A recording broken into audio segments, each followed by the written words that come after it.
정부 광고법이 제정된 지 3년 만에 법 개정 논의가 활발합니다. 정부 광고를 독점한 한국언론진흥재단의 과도한 수수료 등 여러 문제가 불거졌기 때문인데요. 여야 의원들이 공동 토론회를 마련해 법 개정의 당위성을 강조했습니다.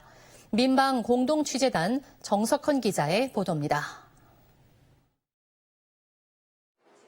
지난 2018년 정부 광고의 투명성과 효율성을 높이기 위해 제정된 정부 광고법, 한국언론진흥재단의 정부 광고 대행 독점과 과도한 수수료 10% 징수와 활용, 그리고 효율성 등 여러 문제점이 불거졌습니다.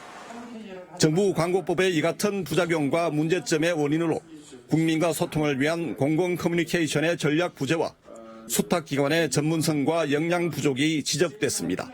정부 광고를 이렇게 과대하게 포장을 하고 너무 포괄적으로 해석을 하다 보니까 이 공공 커뮤니케이션에 대한 인식들이 없고 그리고 전략들이 부족하다 보니까 실질적으로 국민 권익 향상을 위한 커뮤니케이션이 제대로 되고 있는가, 공공소통이 되고 있는가, 거기에 대한 문제가 있다고 생각을 합니다. 특히 언론진흥재단의 광고 대행 수수료 수입은 지난해 876억 원으로 3년 동안 170억 원이나 늘었지만 이마저도 지역방송 콘텐츠 지원 등에는 거의 사용되지 않았습니다. 반면에 지역 민방의 광고 매출은 절반 이하로 떨어져 광고 대행 수수료가 지역 민방의 재정 부담마저 가중시키고 있습니다. 그 10%를 특정 정부 산하기관이 수수료로 징수하고 있는데 역할이나 기여한 부분도 없이 가져가는 수수료는 문제가 있다고 생각합니다. 정부 광고 재원은 국민이 낸 세금입니다. 신속히 시행령을 손봐서 혈세가 새는 것을 막아야 한다고 생각합니다.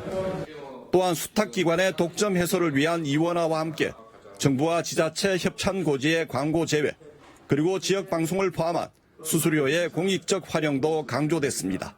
판례문에 보면 협찬 고지는 광고만을 목적으로 하는 광고 방송과는 달리 이렇게 적시하고 있어요. 그래서 광고 방송과 협찬은 분리하는 것이 맞다라는 생각이고요. 이 쌓아둔 것을 어디에 써야 하는가의 문제로 귀결된다는 거죠. 정보광고법의 목적, 효율성과 공익성 중에서 지금 논란이 되는 포인트는 효율성도 있지만, 그건 제가 아까 말씀드린 것처럼 정당성의 문제, 전문성의 문제에서 얘기가 되고 있지만 공익성의 문제 못지않다고 생각합니다. 이번 토론회에는 더불어민주당 이상민 의원과 국민의힘 김영식 의원, 그리고 한국방송협회와 지역민영방송협회, 지역방송협의회 등이 참여해 정부 광고법 개정에 힘을 실었습니다. 민방 공동취재단 정석헌입니다.